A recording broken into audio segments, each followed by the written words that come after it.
Yeah, so where do the buildings come from? We're looking at buildings at the time when there was no branch for local builders merchant. You couldn't just pop down the road and get anything from a catalogue. You couldn't buy it online. You're looking at local resources. So really, we're looking at anything effectively up until the end of the 18th, beginning of the 19th century, when we're looking at materials with very restricted access. So you're looking at poor transport systems, you're looking at everything in that whole area, where you're looking at supplying from about a 5 to 10 mile radius as an economic value for materials. And it very much depended on that area of transport that you were looking from at that particular time. We didn't have the big main roads, we had very poor quality transport, muddy tracks, horse and carts, and so you're looking at that very restricted area. And so because of that, you are building from your local area, and that's why we get that very distinct change of character in the buildings as you go around the countryside. It's this whole range of buildings, building materials, styles of buildings that you've got all over the place, from timber frames to stone buildings to other buildings. If you had the money, you could get your materials from a wider area. You could afford to transport it. This whole aspect of availability of materials, sort of isn't particularly new. It's a very traditional thing. We now look at it from a worldwide market. That we have floods in an area, we have dock strikes, and you're not getting timber coming in from Canada, from Scandinavia, from Russia. We're looking at other products. You're not getting the PVC section coming from Germany and Scandinavia. It's a different scale of transport. So if you can imagine it, before we had international trading, you're looking at this very localized area. And so if you had the money, you could get this material in from anywhere you wanted. And that goes into a lot of houses, the bigger houses we see, where people are actually splashing the cash, showing that they've got the prestige and they've got the money to bring that whole aspect into the thing. So a lot of the time I said that aspect of wealth is a determining factor. Otherwise, you are relying on the whole aspect of local materials, local supplies from where you are, getting it from a local source of aspect. And much of that was dependent on what is under your feet, because that is a determining factor of virtually all local supply from this particular period. So I go back one. And when you look at a map as this starts to show basically what was the determining factor of what you were looking at and the materials that you were getting at the particular time. You've got the main geology in the country, and I'm predominantly looking from the borders right the way down through. That is what shaped traditional architecture in this country. The various styles that we're looking at throughout the whole of the country. It is what is available at the time.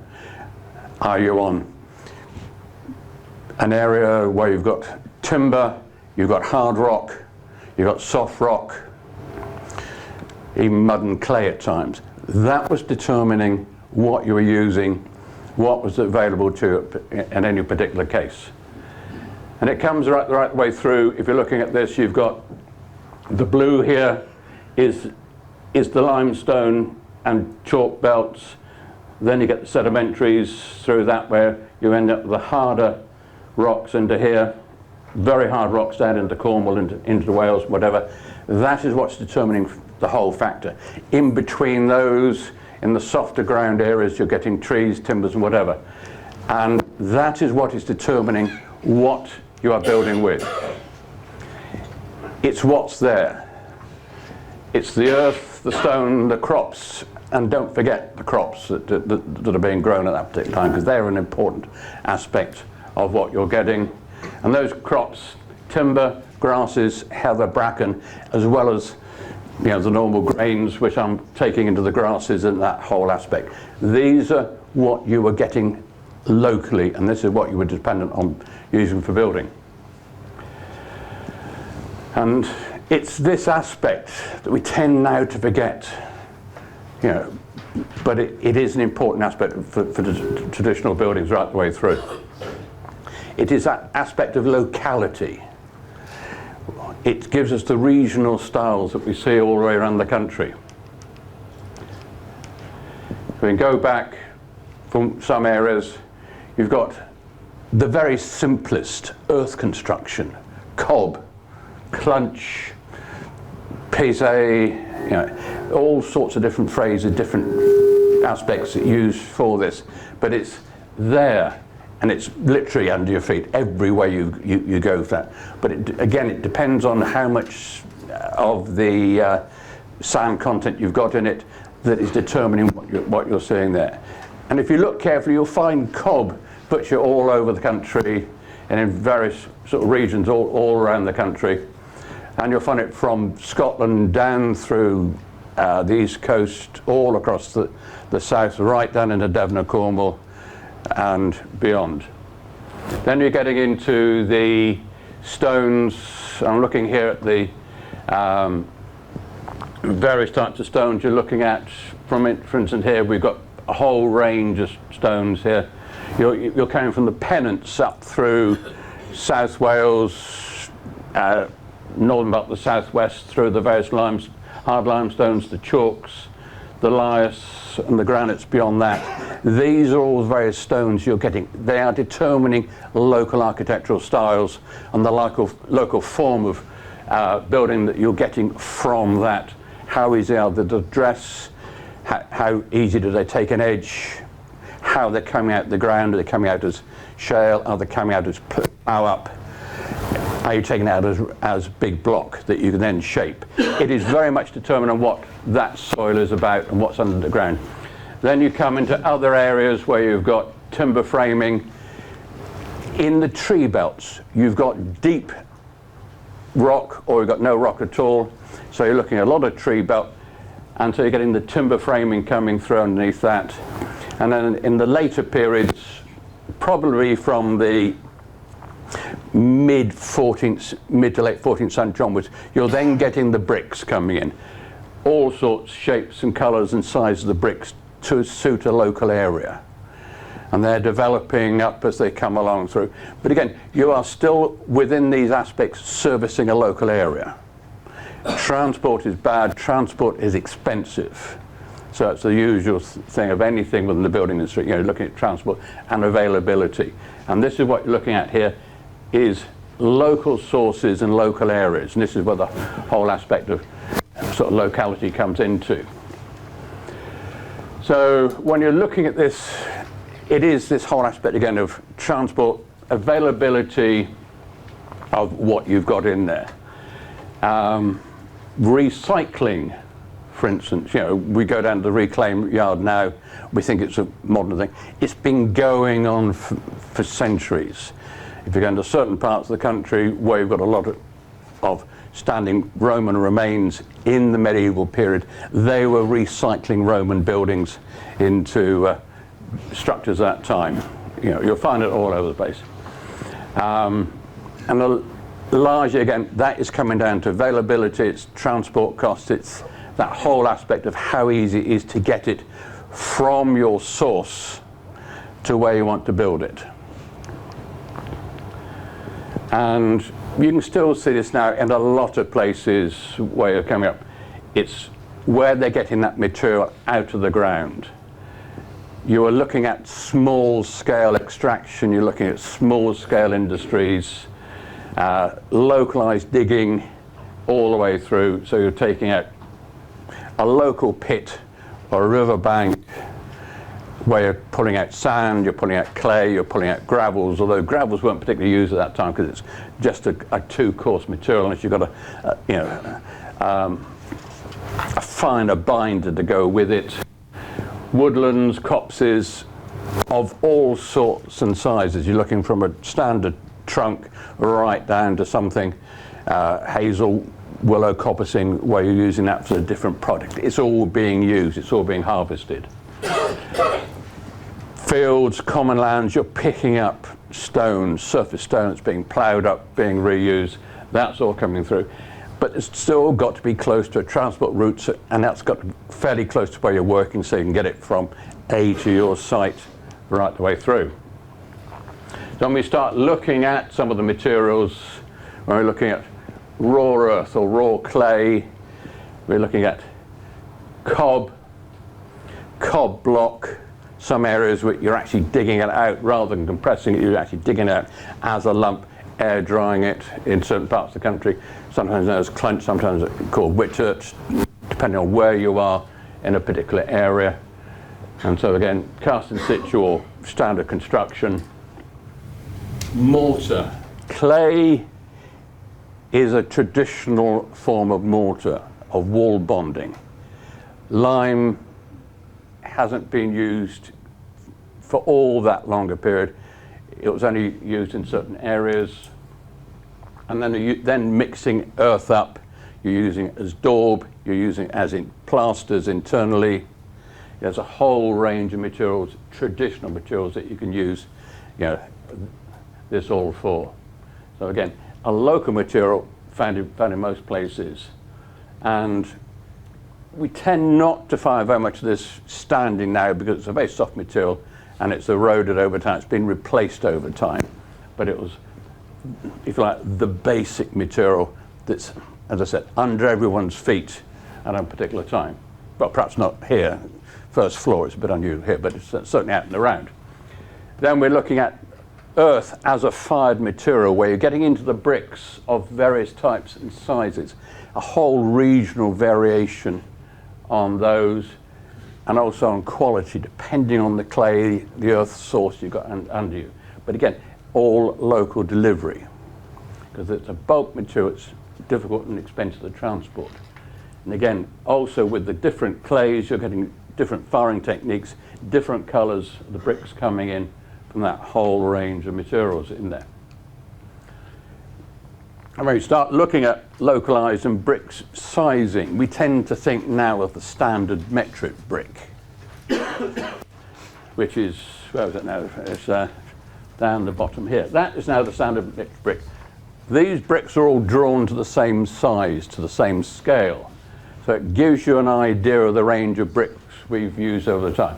We start off with the large Roman brick up here, a big flat thing. It's almost like a big, closer onto a quarry tile. Then the smaller bricks. And bricks gradually develop up in size as we come through. And then particularly when we get into the early 19th century, you're starting to get a lot of amalgamation of brickworks. The larger brickwork started up, and you started getting a very distinct regional styling. So even nowadays, if you are working with older buildings and you think of an imperial size brick, be careful what size of imperial brick you're working through, because until we had standardization of bricks in the mid 1970s, when we went metric, you had various sizes of brick. You had the southern brick, the Midlands and North, and the far north region, again brick size, all different sizes. So again, when you're working with older buildings, even nowadays, check what size of brick you actually need as a replacement that you're working through right way through. Because then we came down to the small metric brick as we're using now. But people tend to forget there was another thing called the metric modular brick, which arrived in '74 with metrification, which I think lasted about 2 to 3 years and then died out completely. But you'll still come across those at the moment. Anyway, that's brick sizing, just showing the variation of the size of bricks you've got. Now, when we move on, another aspect of fired clay is the tiling, the traditional vertical tile. Most of you are familiar with that. Plain tile, either plain or decorative, but a standard vertical hung tile. Again, a traditional tiling method, very much found in clay areas, through the southeast, through round into East Anglia and the like. Then you come on to mathematical tiling, which, if it's done well, you'll find hard to distinguish between that and real brickwork. That's mathematical tiling, that's mathematical tiling. And very often the only reason you can tell it's mathematical tiling is if you go up to it and you tap it and it's hollow, or you're starting to see displacement occurring within the surface. You know, it should be well pointed up as that. But again, it was very much a local, a regional material. You'll see it from South Hampshire right way through the south coast, right way around through Essex, right up through to Humberside, that sort of area through Suffolk, all through East Anglia. But again, a regional material, regional style.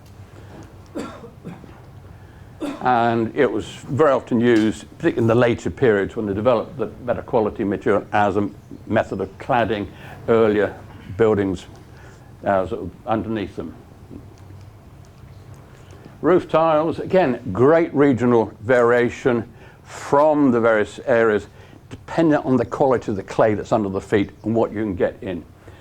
Until you really get into the time of the railways, particularly, tiles were fairly ubiquitous. They were the standard plain tile.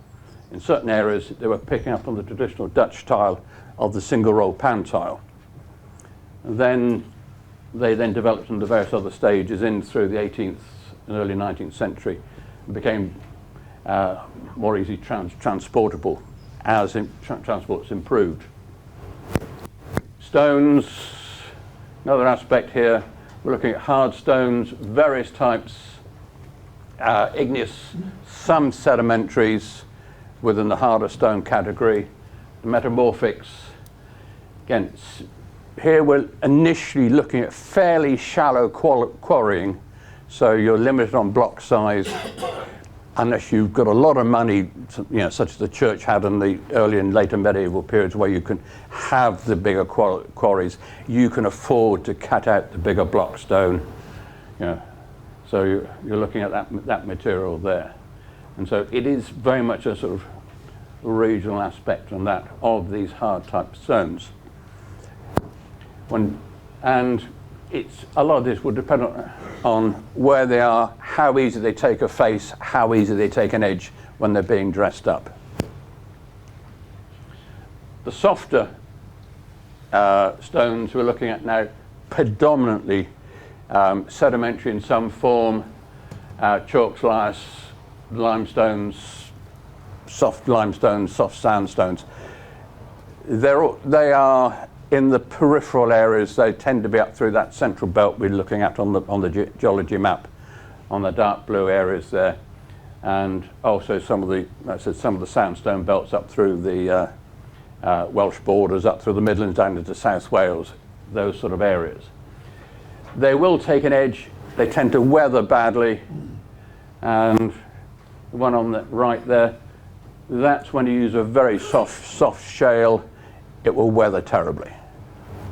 Yeah, but it's available. People used it because you could at least get some sort of structure built from it in the local area where they were working.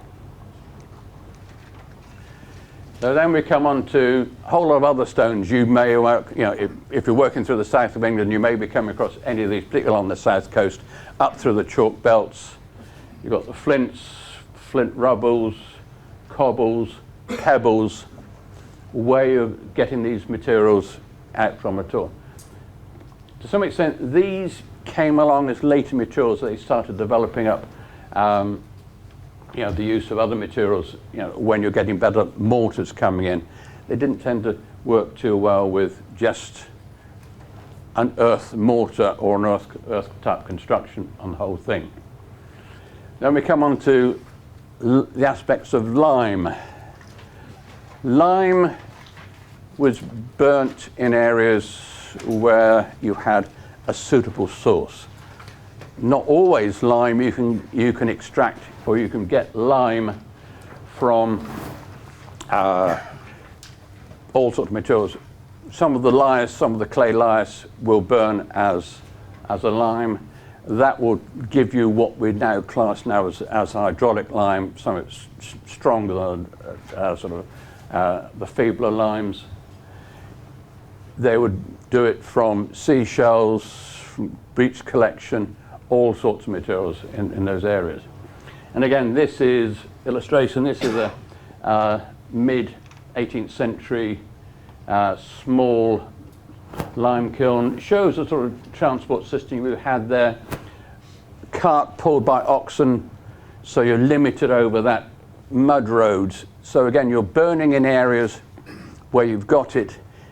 It's cheap to burn, it's cheap to get up, or reasonably cheap, but you're using a lot of timber to burn it with in those days because coal wasn't readily available.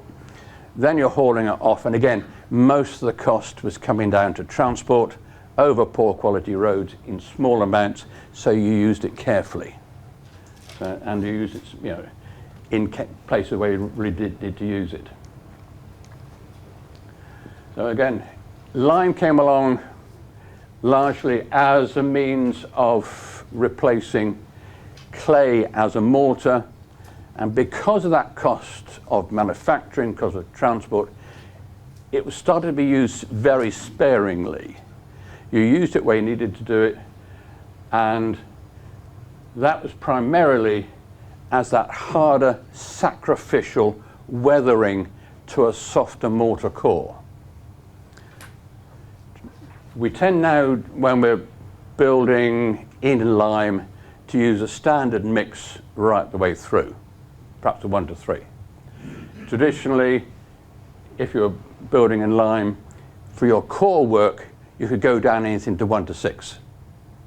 Because you just need something to bond, to give that initial set, and to hold the structure together. You then pointed it up with a 1:3 or 1:2.5 with a bit of stone dust in it, which gave you that extra bit of weathering, that hardness on the outside, which stopped the core, whether it was a weak lime or whether it was an earth mortar core, it stopped that weathering quite so much. It was only small amounts, so again, you are saving on costs right the way through. It also, by using this extra strength, you could actually reduce wall thickness because you're getting that slightly better mechanical bond to the core material that you've got within the thing. Then we come into the Portland cements. They start coming in, and we also got the Roman cements being developed up at the same time, or modern Roman cements being developed at about the same time. More as experimental materials, see what you could do with it. And they didn't really take off until the sort of Second World War, when the rapid set came into case. And by that time, it was a bulk material where good transport and everything else, so you could easily whip it around the country. Lime finishes, again, another aspect we consider it. Decorative plain plastering right the way through, internal and external finishes to the walling then. And then you're also using it as a paint or as part of an earth-based paint, coming back more into fashion because of its breathability and its somewhat flexibility on the material. When we look at timbers, a whole range of materials now. Consider, first of all, structural timber. You're looking at a big timber and a good quality timber. And again, you're looking at timber from the area that you are in. And to some extent, that's going to be dependent on where you are. In a lot of areas, for instance, if you're up onto the chalk, you get some good timbers there. It tends to be beech. It tends to be short grain timber. No good for big structural work because it just doesn't work well. You want something with a long grain, predominantly ash or elm when it used to be available. So again, those are soils which, like something grown on soil, which like something somewhat more acid to get that type of tree, and that type of growth. And so again, it determines where you are building in your big timber. As well as big frames like that, you've also got to consider the other aspects of timbering, the smaller section timber, the scantlings, floor joists, floorboards, timber pegs right the way through. And again, you're looking at a whole range of timber size, from big square section right down to just hedge poles, traditionally ash or hazel for thatching, for rafters, that you'll see now when you're inside a traditional roof. You're still seeing these small poles. Tended to be replaced by larch when that became more fashionable in the later 18th, early 19th century, when they started growing that more in this country. But again, you're looking at timbers from a whole range of forestry types, either thinnings or full-grown timbers. And we're looking at secondary timbers as weaving it into wattle panels, into hurdles for wall panels. You're then putting that in as infill panels into timber framing. You can be using it as a structural member in certain areas. In early thatch roofs, instead of finding thatching battens, you're going to find hurdles tied onto their sort of rafters and thatched on top of that. Another aspect coming in from this one are shingles, something called shakes in some part of the country. Chestnut, sweet chestnut predominantly, a lot through Kent, Sussex, into Essex, parts of Hampshire as well. But again, almost a coppicing type material, where you're taking something out, with a bowl of about 6 to 8 inches, 150 to 200 mil diameter, splitting that down into smaller sections. Again, chestnut's a short grain material, not much good for large structural timbers, so using it for this type of material. Cladding boards, when you're getting into other types of materials, sawn down as a finishing to timber, as timber frames underneath that, all sorts of that materials for use for that. And then don't forget joinery items. That's all aspects of timber. It's where you're getting a local sourcing from. Everything from things like gates through to window frames. That is dependent on where you are. If you're in a timber framing area, timber production area, you will traditionally get timber windows. Elsewhere, then you're looking at stone dressings to windows and window surrounds. So it's, again, localized materials and where you are. This individuality, this localization of regional styles throughout the country. I bring this one in as recycling.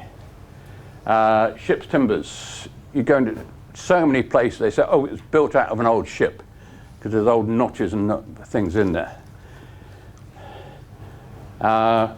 Ships were used until they sank or just fell apart. You didn't recycle timbers. The other thing about it as well, again, come back to transport costs. You're building a house down the road in Sutton, Scotland.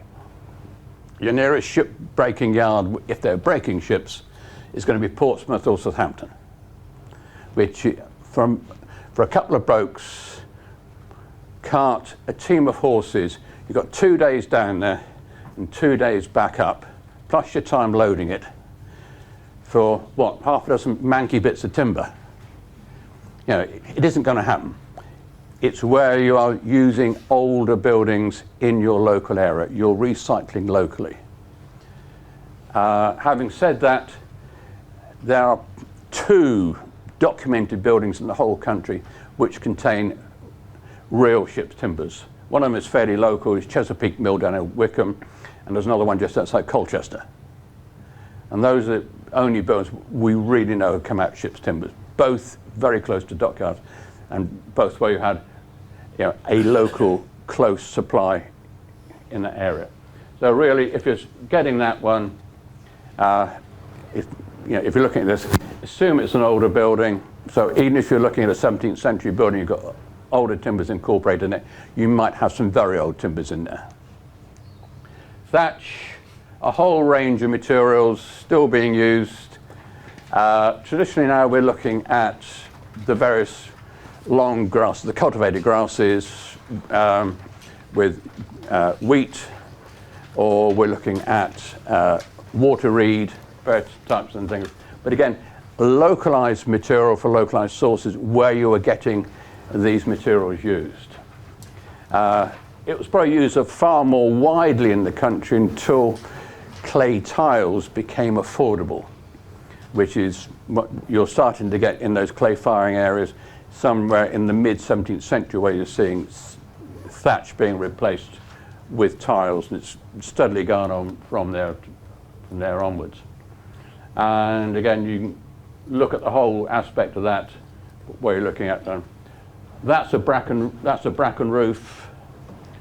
That is traditional long store roof going down, and the end one there is inside a medieval roof. Well, it's a medieval roof over a Georgian-looking house, and there you've got traditional hurdles or wattles laid on top of rafters with the thatch on top of that.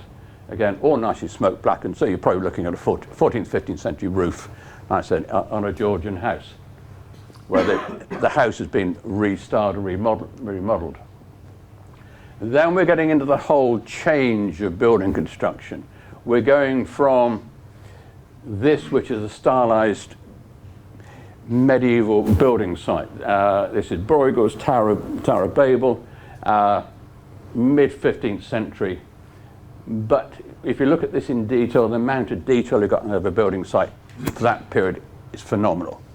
In many ways, it doesn't differ too much from nowadays, except for the lack of scaffolding, high-vis jackets and safety hats.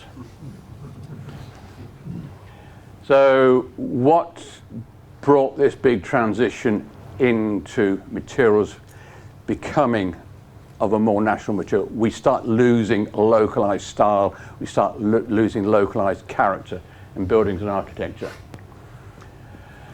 And it's really the big change in transport. Up until the 18th century, we've got terrible roads. We haven't got much coastal trade shipping stuff around the country, and we haven't really got any canals at that stage. We've got some river navigations, but not much else. And so you're relying on the man with a horse and a cart to get from A to B in the time it takes to get in there. 18th century starts marking that big change when we start getting into the aspects of canalization of rivers, new canals being built. We're starting to get into the early stages of the turnpikes, where roads are being improved. You're paying to use the road, but you've got a road which will get you around the country fairly easily and speedily. You can get bigger carts on there, and you're moving it that much easier. We're also looking at far more production, factorized production of materials, and are starting to get into early standardization, and it's very early standardization at that stage. 19th century, the railways are there. We've got canals at the peak of their aspect. You've got mass production of building materials, everything right the way through. We're now well into the area of and high quality cast iron. We're getting early steel, and we're getting a lot of imported timber coming in from all over the world, predominantly coming in from what used to be called the colonies. We're bringing in from Canada. You're getting the hardwoods coming in from Honduras, that part of Africa. We're bringing in timbers from Asia, from Africa. You're getting a lot of exotic materials coming in. So it's all coming into play here. So it's all starting to come across. And when we're looking at materials, particularly things like brick and tiles, it's surprising how much the railways played a part in that. When they were building their line down across from London to Southampton or wherever they're building it, they're looking for a local building material. So if they're coming through an area, they come across a good clay belt. They've often set up a brickworks of their own. They produce their own bricks, manufacture those for their own buildings. Once they finish building the line and all their branch lines, they've now got a brickworks, and so they then start getting into brick manufacture, and they start shipping it around the country. They're undercutting the local individual merchants. They can ship it into the local station, fairly uniform quality, and you just pick it up from the station and you take it off. It's the start of the early distribution, the early builders merchant distribution, almost, if you like, when we're seeing the railways coming on. And then into the later period of this, you then have the travelling sales rep. He's out there from the larger firms. He's going around an area and he's putting an advert in the local paper saying, Mr. Smith, who's from Chubb Iron Works, London Brick Company, will be at the such and such a hotel between 10 and 12 on next Wednesday to receive orders. He gets into this line, he's going around this place on the train, and all the local builders are going into them and putting in orders, and this is all then being delivered back to the local station. And so it's starting to chip away at local production and local sourcing material, because it's now being brought in from a far wider aspect. And then we get into the 20th century, you're losing local production, they can't compete with the mass producers. Second World War had a tremendous effect on local production, where a lot of firms went out of use. A lot of local brickworks and tileworks actually were closed down by the War Department during the war, because firing of bricks in a traditional clamp kiln or similar produced a beacon, a heat beacon, which aircraft could pick up on and bombers could use as a navigational route, flying between brick kilns. And so a lot of those were closed down or totally enclosed in larger sheds where you're getting into bigger production in that case. And so we lost a lot of stuff then. We lost a lot of smaller producers and their skills during that period. So now we end up with the bigger chains, the bigger manufacturers, all in this aspect of mass production. So what we ended up with now is, instead of the whole regional variation we see traditionally, and a lot of people love difference between the Cotswolds and the Pennine styles of architecture, what you'll find in mid Wales, what you'll find over into East Anglia. That is gone. We've now ended up with uniformity of material and of building style. That you're getting an estate like that, where it's the middle of the Pennines, where it's the middle of East Anglia, the middle of Dartmoor. It is that same style of material, because we are using a nationally based material. As I said, Second World War was one of the big aspects of this. We lost the traditional building skills, a lot of the closure of the plants post-war, and then subsequent to that in the later 20th century and continuing through now, we've got the amalgamation of small manufacturers largely disappeared. In the last, 40 years in this area alone, you've lost some, when I say this area, if you take from Wiltshire right the way through to Kent, you've lost about a dozen small brickworks and tileworks. So that shows you what you've lost in this area. Plus innumerable small timber mills producing localized timbers. So this is where this whole aspect of amalgamation has again had a big effect on availability. If you try and look to get a brick which will match with the old bricks used to get down from Burslem Brickyard just outside Southampton, you'll be very hard pushed to.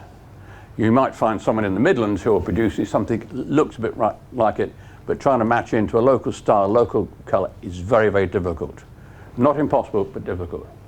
And this is what we're looking at here. And the other thing that we're looking at as well within the whole asset, I forgot to put in there, which to some extent comes up into this aspect here, is the diversion of labour which started during the Second World War. It's gone on. There are now very few people who can work with traditional materials in a really traditional way. And the ones you find are going to charge you for doing it. So when we're looking at materials, if we're trying to get materials to match in, it's when you go looking for it, you go down to merchants and you say, I think we're saying which will match in for that, and they say, there's no demand for it. We have to keep telling people there's no demand for it. You know, but it's one of those things that it is there. Poor specification coming up from architects and surveyors as to the materials they want to use and how they want to use it when they're working with historic buildings. There are, oh, sorry, dropped in there. There's the alternatives. How suitable are they? What benefits do you get from them? And then you get this whole aspect of recycled materials. We've got problematical quality of material. What's the actual sourcing on this? And you'll very often find that second-hand materials from a reclaim yard, as well as being poorer, are generally more expensive than a new matching material at that cost. So you can get handmade bricks, you know, considerably cheaper than the most recent sort of reclaimed bricks. Also, the other problem about using modern materials in a traditional background is the problems that you encounter from it. The top picture, that one there, is something that we come across quite often. People are saying, oh, we've got damp in our house, we've got damp in our cottage. And we've got apparently patches of damp here. They're about that height off the floor, a tad high for rising damp. It's not penetrating damp because these are on internal walls. That's the adjoining house, and that's the internal wall in this house. When we actually opened up these patches, just put a little hole in those in there, what you've got here is a mismatch of materials. Someone did a renovation on that house 30 years ago. They re-skimmed the walls, and they just they take no wallpaper off, they re-skim them in places. And what you're getting here is a reaction between gypsum plaster and traditional lime plasters, where gypsum plaster is far more reactive to moisture than lime, and so you're getting apparent signs of dampness. So each patch there neatly matches a patch of gypsum plaster, just skim behind there. So you get a mismatch. This is a more modern, a more common mismatch of materials here, where you've got limestone, it's a reasonably durable limestone, this type, cement pointing on it, and you're getting severe erosion occurring from that, which you won't get with a lime mortar. But again, that's what you're doing. So again, it is that damaging aspect. You know, modern materials within old structures can give you big problems. Then you get the lack of maintenance, and where people will then come along and try and repoint. That is not a split picture, that is the same piece of wall. This is the original mortar pointing on the wall at the lower part. Quite sound, but a builder persuaded the owner the wall needed repointing. So they went down to local merchants, got a standard bag of sand, and yes, they used mortar, but they used lime mortar for it. But they didn't try to do anything with a colour match, and that's it. And if you look at it carefully, they went over the wall as well with a chasing tool, and not very well, because every time you've got a vertical, every time you've got a perp, they overran into the brick below, and that's it. And they also widened the joint from an 8.5mm to a 10mm joint. So again, a mismatch of materials, mismatch of working with it. So with a traditional mortar pointing, coloured to suit the brick, you see the brick. Now, with just standard pointing, you see the pointing and not the brick. And it's the brick which is the decorative aspect on it. So again, it's a lack of skills and materials with it. So finding the origins. There are one or two traditional brick kilns still in production, but generally most of them are closed down now, and you can't reopen an old brick kiln site such as this one. they're overgrown, they've got terrible pollution problems with the traditional kiln. What they're producing out is the various gases. But on an old site like that, you can possibly find some more original bricks to help you get a better colour matching, so at least you can go off to one of the manufacturers and ask them for something to match. Pits, generally overgrown. There tend to be small extraction areas anyway, and so difficult to find. But we are finding that some planning authorities now are asking for a local sand to be used for restoration work. So that can open the lead for small extraction. And then we're looking at woodland and copses. Trees regrow. In a lot of areas it's been lost to farmland, so we don't have that there. And if you are looking for extraction of it for whatever use, for rafters, pole rafters or whatever, you're probably going to need some advice from a forester or a timber merchant on extraction. If you want to go looking for old sources, maps are one of the best places, or even old place names.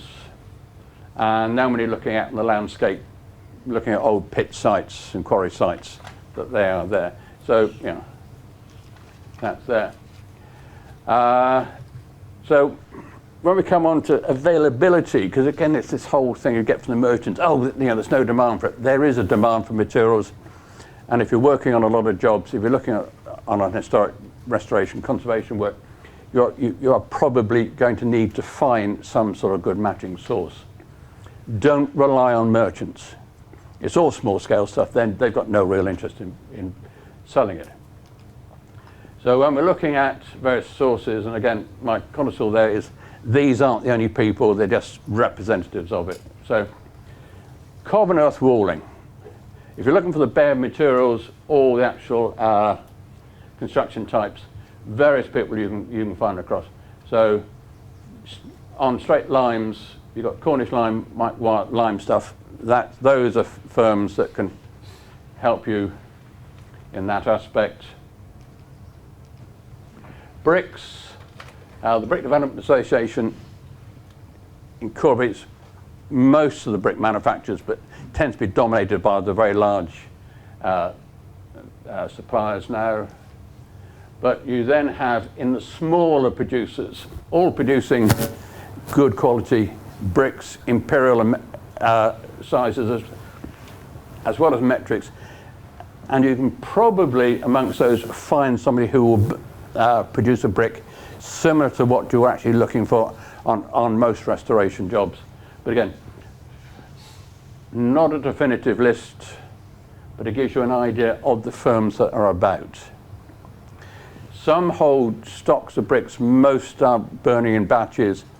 And so if you are looking at a more specialist brick, find the brick from their catalogues, talk to them and see what their production line is.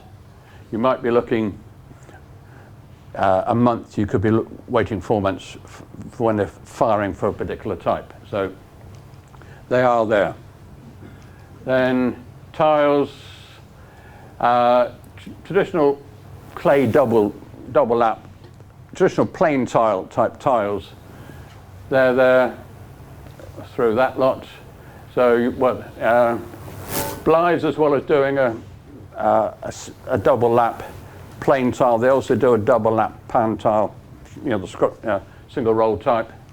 They can match it. And then the single lap tiles, few of these coming up. Again, Blythes are in there because they do quite a good range of those. Sandtoff, now part of Weinberger Group, they're producing effectively a double Roman tile. Blythes are also producing a single Roman as well as a pan tile now on that aspect. And they started producing a wave corrugated as well. They haven't gone into the angular corrugated yet. And there are other national firms who will produce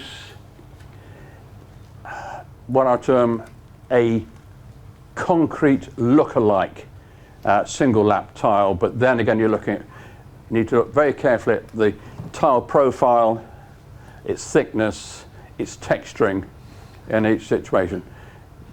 Very likely that many planning authorities will allow it as a replacement. If you're doing a complete roof replacement, they may, for some of the what I term faux double Romans, which are now being produced, and there's at least one other Dutch firm now producing a double Roman, but it has a very hard, almost glossy texture on the surface, doesn't weather in at all well. Stone and block, various firms around the country for that. Stone Magazine has a list of quarry owners and types. British Stone Federation, they've got a good map on their site showing where you've got quarries in a particular area. The Historic England database on stones and some other aspect on stone sourcing as well from Historic England. So the information is out there on the job when you come to specifying at work. Then flint and cobbles. There are a couple of distributors who will produce dumpy bags of flints, either raw or napped. And again, the colour of the flint as well, they will try and match that, where you're going from a white through oranges and yellows down through the greys and blacks. Again, flints, you think they're ubiquitous. A huge range of colours amongst those, very much dependent on where you're working with that as to getting the right flint match to suit in there. You can still get a local farmer to go across a very stony field or get a couple of kids or whatever to go out and fill up a dumpy bag from a farmer's field. You're quite pleased with that in some areas. But just be careful, you can't now go down to the local beach and just sort of take your tractor down and load it up with a whole lot of stuff. And then we come into sands. Again, it's an overlooked material as far as getting a good colour match for restoration work, whether you're core building work, whether you're repointing. It's getting that local material to match what you're using it in. You would have, again, had it coming in traditionally from a 5 to 10 mile radius up until 100 years ago. Now consider it where you're getting it from. It's probably coming from the local builders and merchants. He's getting it in from a quarry 150 miles away. How good is that colour match to you? So again, look at the potential for some small local extraction. If you're in a sand area, or there's some sand belts in the area, again, look at the British Geological Survey maps. You can zoom right into an area where you can find alluvial belts. You might find a farmer in there who will let you go in, put a digger in there, scrape some off, and just take out a couple of yards or a couple of meters to do a localized repointing job, which will match in far better than any of the builders merchants materials will. And the other aspect you do get from locally dug sand, particularly if you're working with lime, is if you get a bit of clay in there, which you'll probably do, unlike washed builder's sand, then if you've got a bit of clay in there with a lime mix, you will get a slightly more rapid set, even with a weak lime mix, and you'll get a better set by far if you're using a sort of NHL3 or something like that, with that little bit of lime in it, which traditionally it would have had. And generally, as I say, certainly for traditional work, avoid dredged sand, which you'll traditionally get from our modern builders merchants. Lime, again, this is as a material, whether it's hydrated or whether you're looking at putties, and these are some of the largest suppliers in this country. Although St Astia is actually part of a very large French conglomerate, but again, still producing a very usable traditional lime. and then lime washes. Various firms are producing those, for colours and the like. When you're working with restoration, some of the mineral paints now are being used as a replacement for a lime wash, because you don't have to keep redecorating. It gives that longer life. The thing about that is that if you're looking at a pure restoration job, very few conservation officers will accept it, because unlike lime, which gives you a surface coating, the mineral paints will generally effectively dye the undercoat, the substrate. So if you're putting it on brand new render on a new type, yes, you could use one of the mineral paints, but if you're looking to restore render panels or cob panels on a more traditional building, then you're looking to use a traditional lime type material. Timber framing, here again you're looking to go off to one of the probably more traditional timber merchants to get your timber in green form or semi-sticked wood, where it's coming out of a big rack. Again, this again is one of the local assets. You can probably find a good traditional sawmill within about a 20-mile radius of most of the restoration sites wherever you are in the country, and they can give you, a good localized timber in most cases, where you need to select for the grain, the straightness of what you're using at a particular time. And when you're looking at timber for curved aspects, braces and brackets, that type of thing, again, it's useful to go in and actually pick the timber out of the yard itself for that type of work. And then secondary timbers, and I'm thinking here not so much from the joinery aspect, but from things like wattle panels and the like. A lot of those manufacturers about still. And if you're restoring things like traditional thatch roofs, where you're going back to pole rafters, again, that's being cut out of local coppices, cut out of local hedges. Most probably as ash nowadays, but you might be getting some larger section hazel coming in at the same time. Avoid the reclaimed yards again for timber, because you don't know what you're getting or what's in the middle of them. And again, if you're looking at trying to rework aged oak, or if you can get elm, virtually impossible unless you're using carbon tip tools, and you'll never get the finish on there as it should do, and it just won't wear down so much. And then last one is cladding, various types on that, and the source is similar to what we discussed with the framing just then, with localized timber. Thatch, the two main bodies, that National Society of Master Thatchers and National Council of Master Thatchers associations, they're still producing a lot of thatch. They are the main thatching body, so you're probably going to a specialist thatcher who will source his own material from his own areas on that one. Some UK supplies still on that one, very much dependent on climate at the moment, but we rely tremendously on a lot of import on that one, which again we can do because transport costs have come down so much over the decades.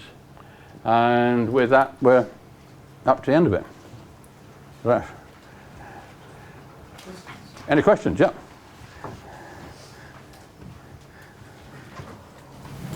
Yes, sir. Have you worked much with Bangarouche? Sorry? Bangarouche. It's where you can find it. It tends to be a material that was in an area where you had a lot of old brickworks, and it was all the rubbish they threw out. I think I had a block of it on there. One of the best, well, some of the best areas for some reason, I don't know why, is around Dover and Brighton. You've got a tremendous amount down there, and another little while ago in through around Plymouth, where you used to have some big brick yards there. But again, it's a material which, when you have it, it's a bit like trying to work with flint. It's such a diverse material. First of all, what you're going to replace it with, because it is, sorry, come back the other way. It is whole material. Bangaroo, for those that don't know, it is all the wasters that came out of a brick kiln, all the rubbish that came out, all the overfired bricks, all the splits, the overfired, the vitrified, the bananas. It's a horrible material, and tends to be used for, or tended to be used for brick walls, for boundary walls, and that sort of thing. Very often built up with a nice crest or sort of a rib coat on the top of it. Yeah. Some of our nicest buildings in Brighton are made out of it, so it's not just boundary walls. Okay. Well, and no doubt some of those have got a nice sort of render coat on the outside of it. Yes. So it's all the rubbish that's hidden behind it. Yeah. And some, the expression is that people say that they don't build like they used to, and sometimes you've got to say thank goodness for that. Yeah. Any other questions? Yeah. No more? Yeah, sorry. Are bricks always kiln fired? Or what about the Victorian idea of building a big pile of clay bricks, some on the outside, some on the middle, and building a big bonfire around it? Well, that would have been an old clamp kiln, yes. That, and again, you had very much this whole aspect then of variation of brick quality right way through. You would have in the outer layer directly attached to the fire, you'd have all the rubbish with the bangaroo. You'd have the next layer in, which was a tolerable brick, and then you got into the core of the brick, into the clamp, where you had the softer bricks, which you'd only ever use on the inside because they'd never weather. It got you the standard grading, the traditional grading of first, seconds, thirds, and rubbish, where you would build the front of the house that everyone saw with firsts. If they could got a glimpse of the side, you'd use seconds on that, and you'd use seconds on the back and all the thirds on the inside, because they just wouldn't weather. And so you use the bricks, which really sort of fitted the whole area. And it was really as brick firing technology developed that they started going in for more of the sort of the organised kilns of the various types. So yes, it is more very much a traditional way. Yeah. So when would it have stopped with the London stock brick, the standard yellow thing? Well, the London stock bricks ran on right the way through, as a brick right the way through to the 1930s, early 1940s. Effectively when the war came along, that was it. That was all down through the Thames marshes, where they were digging clay out of the side of the Thames with a whole lot of brick pits along there.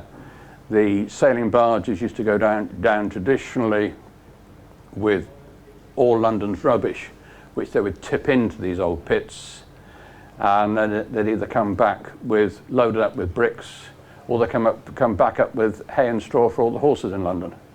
And so it was almost a two-way trade in that aspect. So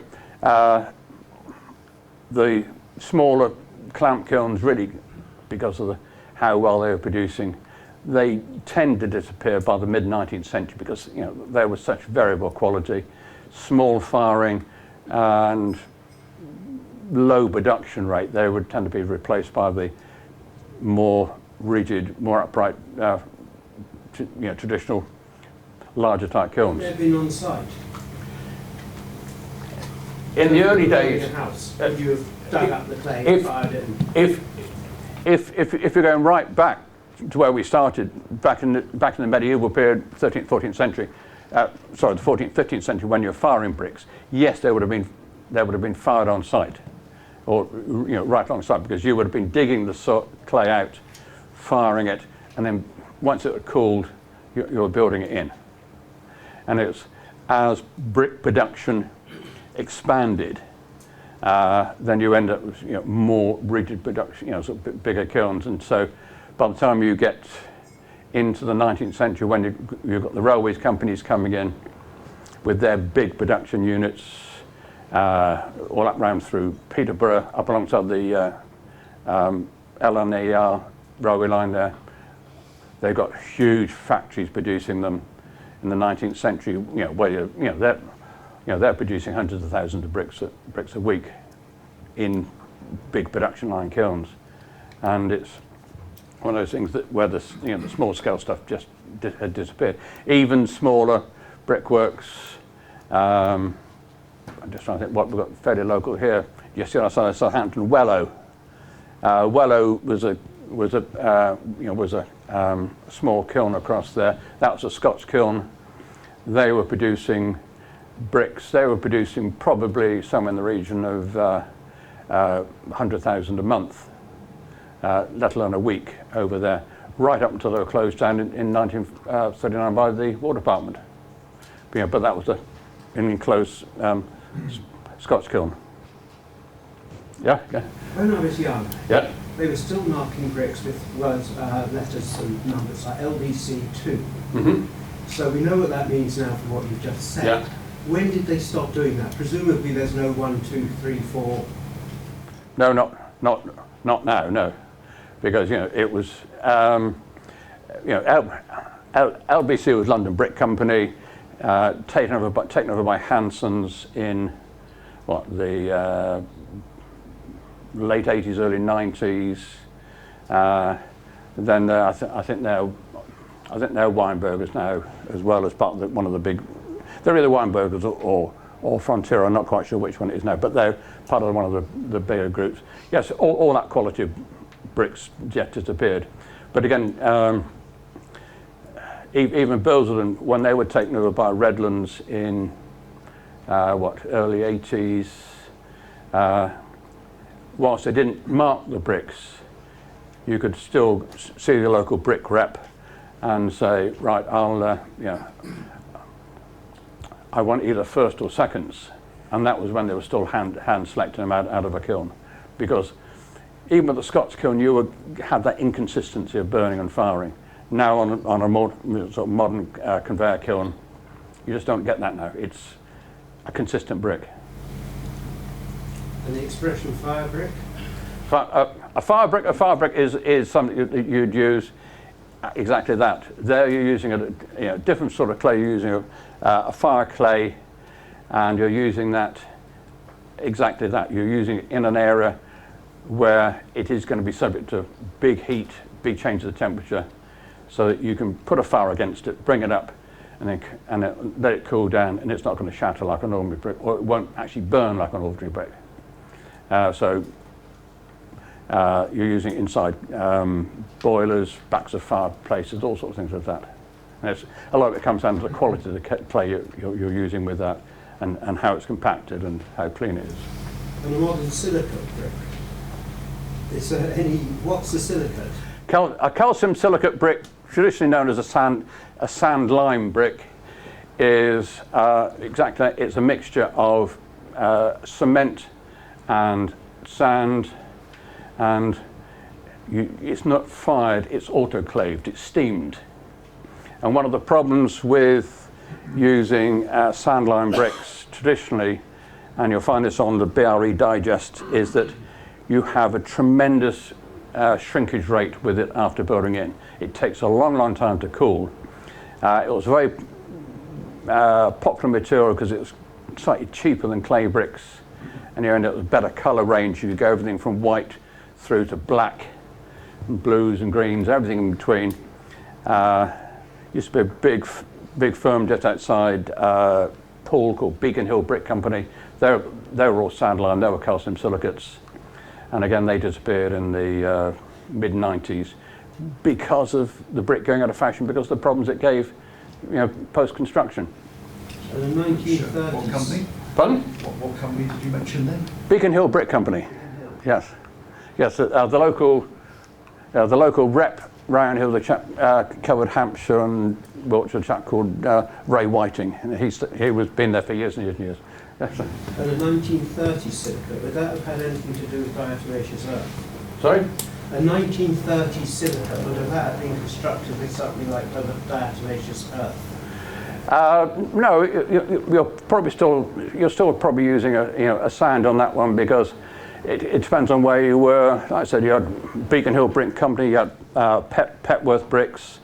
There was a huge firm up at Leighton Buzzard producing tens of thousands of bricks a week up there, shipping into London, where they predominantly produced a white brick, which I used to like in London because you could build it into a courtyard, and so you get a lot more light reflectance on it. And if you go to Leighton Buzzard, there's still the Leighton Buzzard narrow gauge railway, where they shipped the sand in from one of the pits about 5 miles outside the town down to the brickworks, as the pits gradually moved out, and that's now a sort of a weekend railway thing. You can go and have a little ride on that.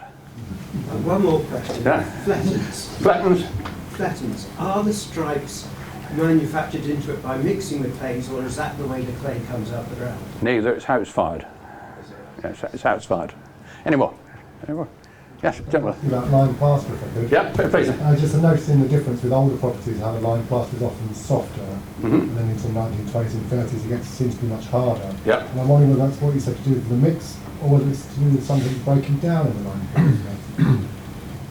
It's more to do with the mix. Okay. It's more to do with the mix. You know, so again, the mix and the type of sand you're using on it as well.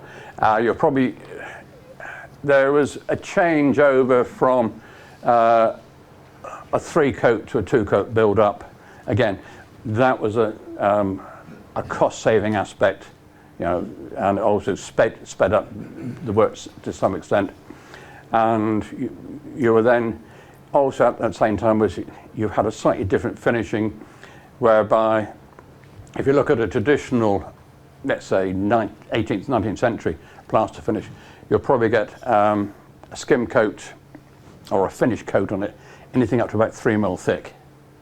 As the time went on, that finish coat reduced down and down and down, and so by the time I get into the 30s, you're probably looking at about a 1 mil finish coat then. And again, it was just a quick smear over.